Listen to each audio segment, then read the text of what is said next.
오직 너는 바른 교훈에 합당한 것을 말하여 늙은 남자로는 절제하며 경건하며 신중하며 믿음과 사랑과 인내함에 온전하게 하고, 늙은 여자로는 이와 같이 행실이 거룩하며 모함하지 말며 많은 술의 종이 되지 아니하며 선한 것을 가르치는 자들이 되고, 그들로 젊은 여자들을 교훈하되 그 남편과 자녀를 사랑하며 신중하며 순전하며 집안일을 하며 선하며 자기 남편에게 복종하게 하라. 이는 하나님의 말씀이 비방을 받지 않게 하려 함이라. 너는 이와 같이 젊은 남자들을 신중하도록 권면하되 범사에 내 자신이 선한 일에 본을 보이며 교훈에 부패하지 아니함과 단정함과 책망할 것이 없는 바른 말을 하게 하라. 이는 대적하는 자로 하여금 부끄러워 우리를 악하다 할 것이 없게 하려 함이라. 종들은 자기 상전들에게 범사에 순종하여 기쁘게 하고 거슬러 말하지 말며 훔치지 말고 오히려 모든 참된 신실성을 나타내게 하라. 이는 범사에 우리 구주 하나님의 교훈을 빛나게 하려 함이라. 모든 사람에게 구원을 주시는 하나님의 은혜가 나타나 우리를 양육하시되 경건하지 않은 것과 이 세상 정욕을 다 버리고 신중함과 의로움과 경건함으로 이 세상에 살고 복스러운 소망과 우리의 크신 하나님 구주 예수 그리스도의 영광이 나타나심을 기다리게 하셨으니, 그가 우리를 대신하여 자신을 주심은 모든 불법에서 우리를 속량하시고 우리를 깨끗하게 하사 선한 일을 열심히 하는 자기 백성이 되게 하려 하심이라. 너는 이것을 말하고 권면하며 모든 권위로 책망하여 누구에게서든지 업신여김을 받지 말라. 우리 디도서, 이 디도서는 디모데 전서, 후서와 더불어 사도 바울이 목회를 담당하는 믿음의 두 아들 디모데와 그리고 디도에게 보낸 목회의 지침과 같은 중요한 이 서신입니다. 이 사도 바울이 평생 목회를 하면서 믿음의 아들이라고 불렀던 사람이 있습니다. 대표적으로 한 사람이 이 디모데. 그래서 이 디도서 바로 앞에 디모데 전서 1장 2절에 보면 뭐라고 그러냐면 믿음 안에서 참 아들 된 디모데에게 편지하노니. 그래서 믿음 안에서 아들을 삼은, 바울이 믿음 안에서 아들을 삼은 이 디모데에게 편지를 보냈고, 또 다른 믿음의 아들이 있는데 그 믿음의 아들이 바로 이 디도입니다. 디도. 그래서 1장 4절에도 보면 같은 믿음을 따라 나의 참 아들 된 디도에게 편지하노니 그러죠. 그래서 믿음의 아들, 사도 바울의 대표적인 믿음의 아들, 그러면 디모데와 디도가 있습니다. 그래서 디모데와 디도가 사도 바울의 복음 전도 여행 가운데 동행을 하며 많은 일들을 함께 했죠. 특별히 이 디도 같은 경우는 사도 바울이 처음에 예루살렘 회의에 갔을 때 사도 바울 일행과 동행을 하고, 또 나중에 사도 바울이 나이가 들었을 때 그 곁에 함께 있었지만 사도 바울이 이제 부탁하는 일들을, 목회적인 이제 일들을 함께 동역하며 사도 바울을 많이 도왔습니다. 여러분, 디모데후서 그 바로 앞에 4장 10절에 보면 이렇게 얘기를 합니다. 이게 디모데에게 얘기하죠. 너는 어서 속히 내게로 오라. 지금 디모데가 멀리 떨어져 있어요. 10절에 대마는 이 세상을 사랑하여 나를 버리고 데살로니가로 갔고, 저런 함께했던 믿음의 식구 중에 대마가 사도 바울을 버리고 갔어요. 이 세상을 너무 사랑해서. 그 다음에 그레스게는 갈라디아로 갔고, 그리고 그게 믿음의 아들 디도가 있죠.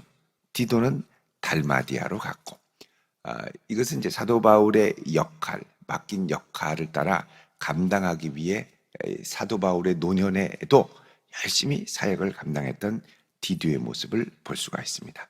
사도 바울은 어떻게든 이 믿음의 아들 디도를 보기 원했습니다.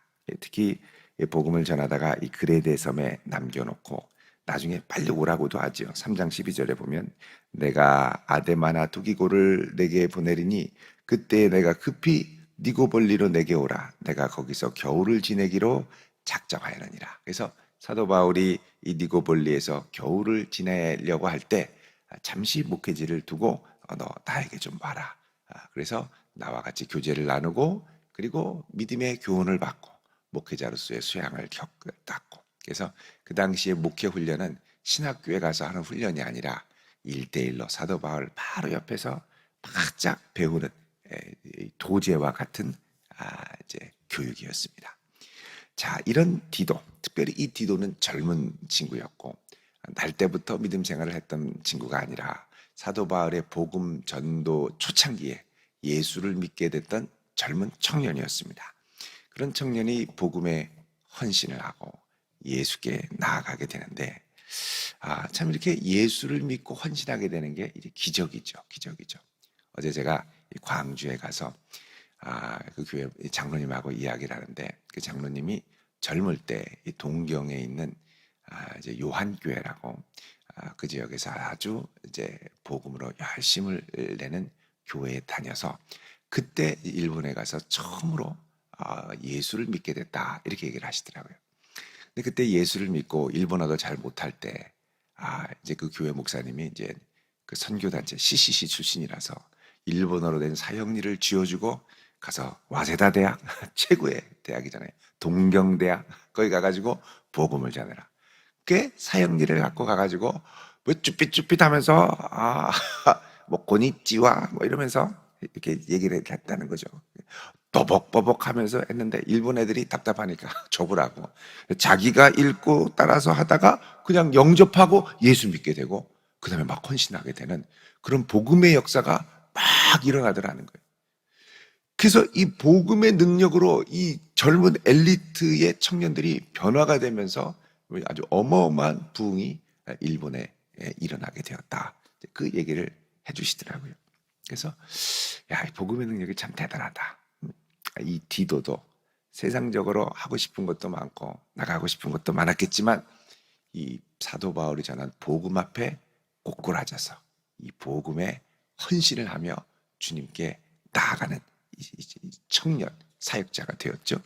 이 청년 사역자가 이제 그레데 섬에 남아서 이제 복음으로 성도들을 양육합니다. 그러니까 여러분, 이게 처음 예수님을 믿고 영접해서 이제 감격이 있고 믿음 생활을 하지 않습니까?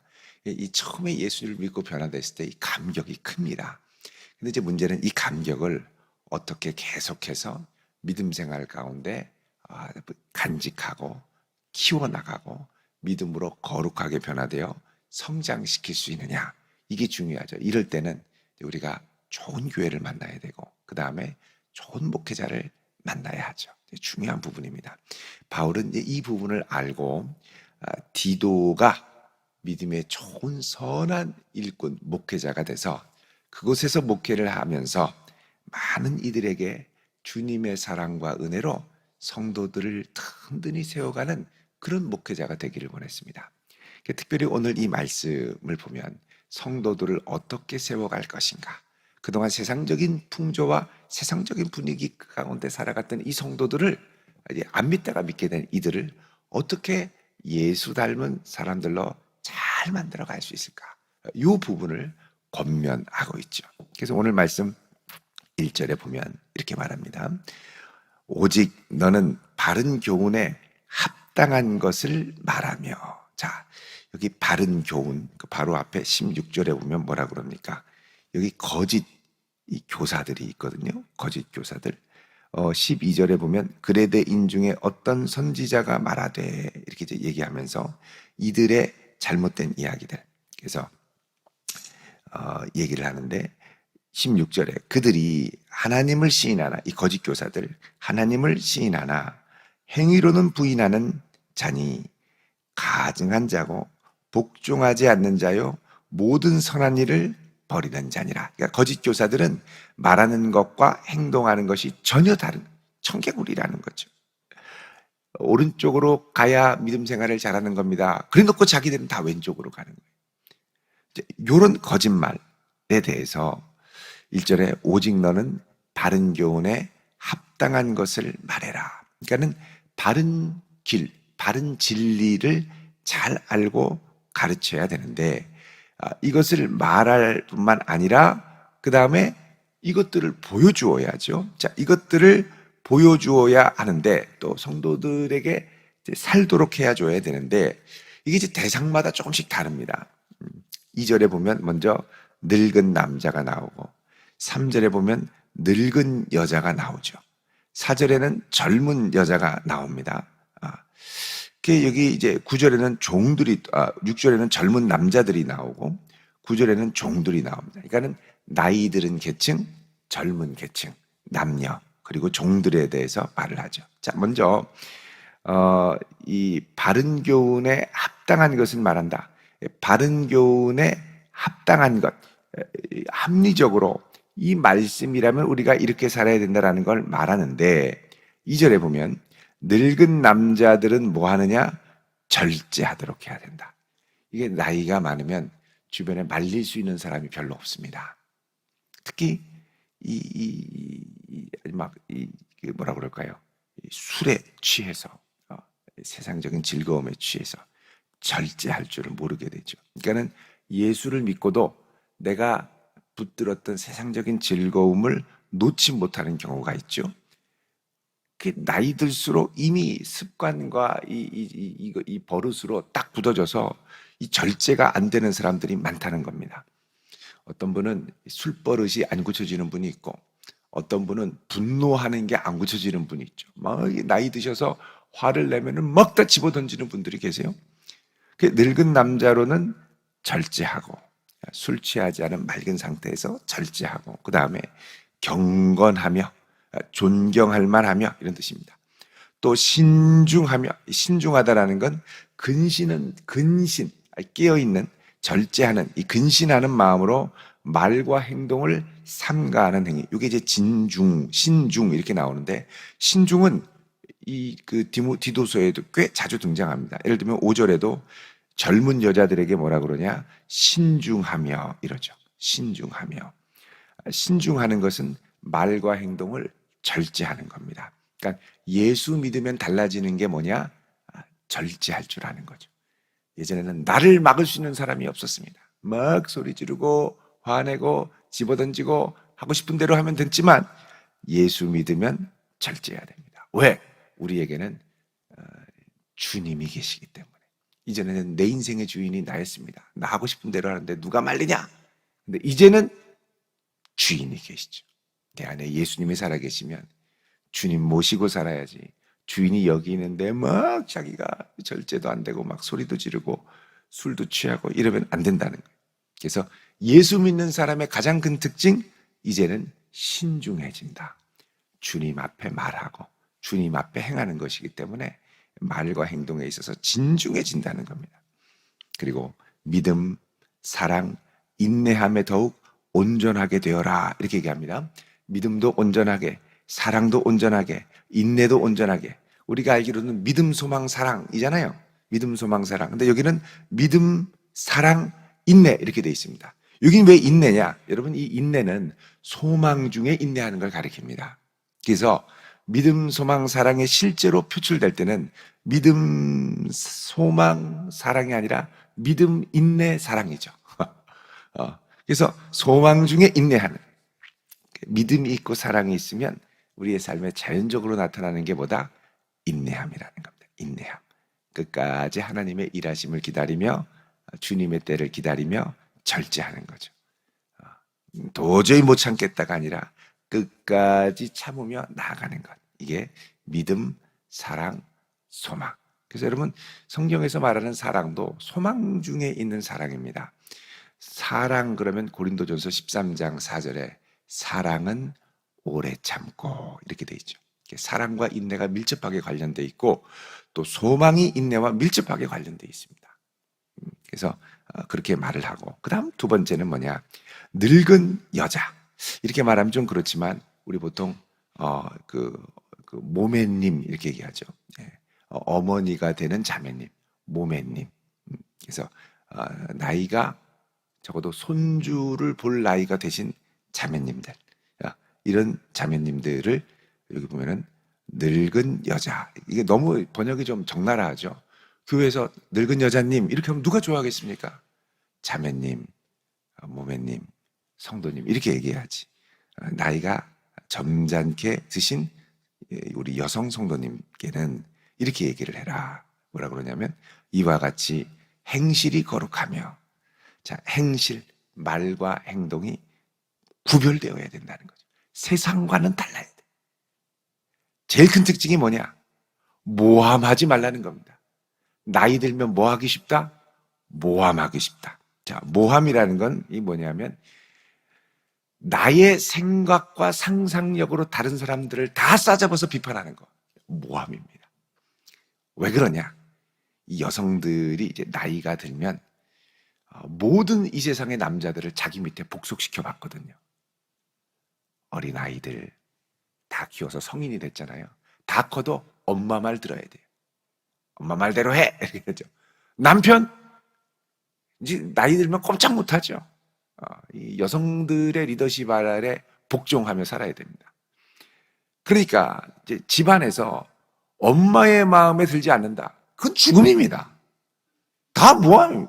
너는 어떻게 된 게? 똑바로 정신 못 차리고 막 이러면 그 엄마의 이 아주 한마디에 이 세상의 모든 남자들이 꼼짝 못하죠. 아무리 세상에서 존경받아도 딱 오면 여보! 그러면 꼼짝 못합니다. 모든 여자들이 그 밑에, 모든 남자들이 이 엄마 밑에 복속해야 되죠. 근데 이걸 이제 가정에서만 하면 좋은데 딱 보니까 저 나이 또래가 우리 애랑 비슷한 것 같은데 이게 보자 하니까 이게 가만두면 안 될 것 같거든요. 또 저 남자도 딱 보니까 우리 남편하고 비슷한 것 같은데 저 좀 너무하는 것 같거든요. 그럼 이제 어떻게 되냐? 이제 부글부글 끓는 거죠.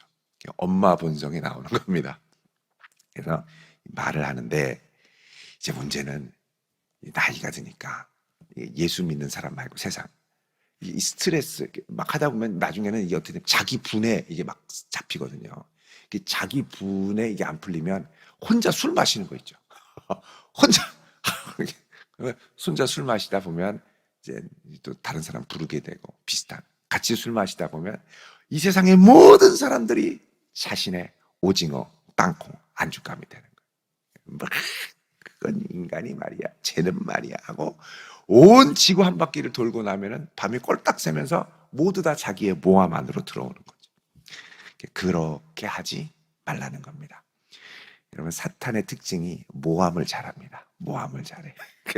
성도도 이게 세상적으로 가면 똑같거든요. 이게 술 먹고 비틀거리면 모든 사람을 비판의 대상으로. 그게 또 자문해 보면 남을 비판하는 건 별식과 같아서 뱃속 깊은 데로 내려가느니라. 얼마나 재밌는지 막 다 이렇게 된다는 거예요. 그래서 나이 들고 그렇게 하지 말라는 겁니다. 나이 들면 사람들을 자꾸 좋게 얘기하고 덕을 세우고 예수 안에 그가 참 귀하다라는 걸 높이고 얘기를 해야지. 이러면 안 된다는 거예요. 그래서 나이 든 여자로는 모함하지 말고, 그 다음에 많은 술의 종이 되지 말고, 그 다음에 선한 것을 가르치는 자들이 되라.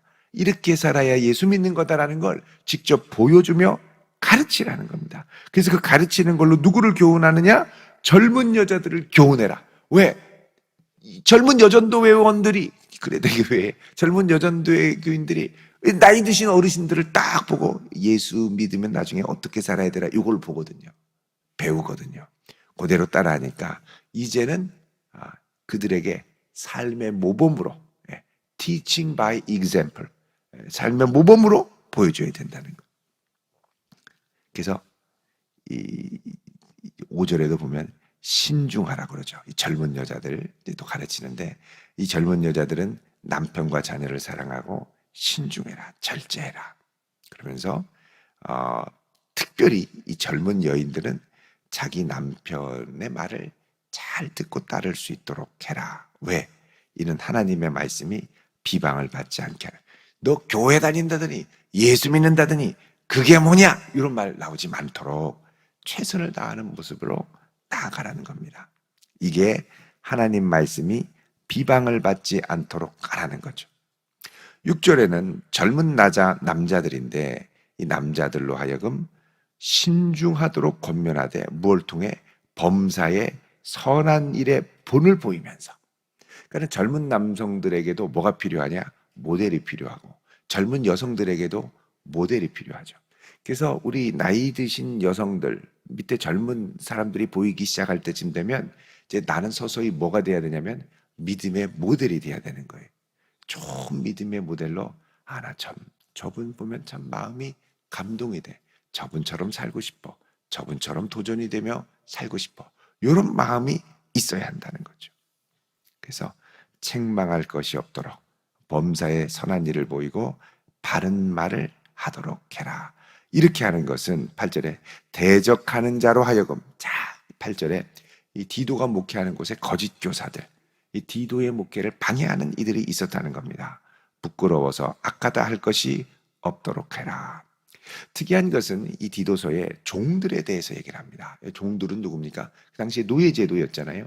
근데 이게 오늘날에는 그대로 적용이 되지 않고 단 상전들이 있다라고 할 때 9절에 이 뭐냐? 직장 생활과 아주 유사한 부분이 많습니다. 자기 상관들에게 범사에 순종하여 기쁘게 하고 거슬려 말하지 말고 지혜롭게 말해야 되겠죠. 또 훔치지 말고, 요즘 회사 기밀을 훔쳐내다가 산업 스파이로 잡히고 그러죠. 모든 참된 신실성을 나타나게 하라. 이건 다 뭘 위한 거냐? 범사에 우리 구주 하나님의 교훈을 빛나게 하려 함이라 그러죠. 자, 여러분 여기 우리 구주 하나님의 교훈 이렇게 돼 있습니다. 여기 우리 구주는 원래는 예수 그리스도시죠. 근데 예수 그리스도를 여기서 뭐라 그러냐? 하나님이라고 얘기합니다. 벌써 여기서 무슨 고백이 나오냐? 예수님이 하나님이다. 성자 하나님이라는 인식이 발달하죠. 요게 그대로 13절에도 나오는데 복스러운 소망과 우리의 크신 하나님 구주 예수 그리스도의 영광이 나타나셨다. 여기 우리의 크신 하나님이 누구다? 예수 그리스도다. 성자 하나님이라는 걸 분명히 얘기를 하고 있죠. 자, 그래서 모든 사람에게 하나님이 은혜를 주셔서 우리의 크신 하나님의 영광의 나타나심을 기다리게 하셨으니, 다른 말로 하면 예수님이 이 땅에 사람이 되어 성육신하여 오시는 걸 기다리게 하셨는데 14절에 그가 우리를 대신하여 자신을 주시면, 주님이 오셔서 그의 생명을 성육신하여 오셔서 내어주신 것은 모든 불법에서 우리를 속량케 하시고 우리를 깨끗하게 하사 그 다음에 선한 일을 열심히 하는 자기 백성이 되게 하려 하십니다. 그러니까 디도서에서 이 모든 관계를 통해 궁극적으로 지향하는 건 뭐냐? 모든 일에 하나님이 기뻐하시는 일을 열심히 하는 하나님 백성 삼기 위해서. 여기 자기 백성이라는 말, 하나님의 친백성, 히브리어로는 암세굴라 이렇게 얘기합니다. 세굴라 하면 보석 같은, 보물 같은 하나님의 백성, 특별한 백성을 삼게 하려 함이라 그러죠. 자, 이 암세굴라는 하나님의 특별한 백성은 하나님의 소유된 백성이라고도 나오고, 이게 어디서부터 시작되냐면 출애굽기에서 이스라엘 백성을 구원할 때 하나님이 이들을 나의 특별한 백성으로 삼겠다고 약속하시는, 다른 말로 하면 지금 이 신약 시대의 이 백성들은 구약에서 하나님이 그토록 삼기 원했던 하나님의 친백성이 되어 누구를 통해? 예수 그리스도를. 그리고 이 친백성에는 유대인만이 아니라 헬라인, 예수를 구주로 고백하는 모든 이들이 다 그 안에 들어오게 되었다는 것을 의미하죠. 이 놀라운 축복받은 백성으로 우리가 살아야 되는데 그 기초가 뭐냐? 예수 그리스도의 은혜. 11절에 모든 사람에게 구원을 주시는 하나님의 은혜가 나타나 그 은혜로 우리를 양육하셔서 경건하지 않은 것, 세상 정욕을 버리고 신중함과 의로움과 경건함으로 이 땅을 살아가도록 하기 위한 건데, 이것이 바로 나이 든 사람, 나이 든 남성, 여성, 젊은 남성, 젊은 여성, 그리고 종들의 이 다양한 관계를 통해 드러날 수 있도록 가라라고 말씀하는 것입니다. 여러분, 그래서 우리가 하나님의 영광을 모든 관계 가운데 드러내야 되는데, 그 이제 성령께서 함께 하실 때 나타나는 특징이 성령의 열매 중에도 맨 끝에 절제가 나오죠. 신중함으로 그리스도의 은혜와 덕을 널리 퍼뜨릴 수 있는 그런 복된 성도 되시기를 주의 이름으로 축원드립니다. 기도하겠습니다. 거룩하신 아버지 하나님, 오늘 이 한날도 하나님의 능력이 함께하사 우리를 하나님의 친백성 삼아주시고 성령으로 충만케 하사 절제하며 근신하며 깨어 주의 영광을 잘 드러내는데 부족함 없는 백성 되게 하옵소서. 예수님의 이름으로 기도드리옵나이다. 아멘.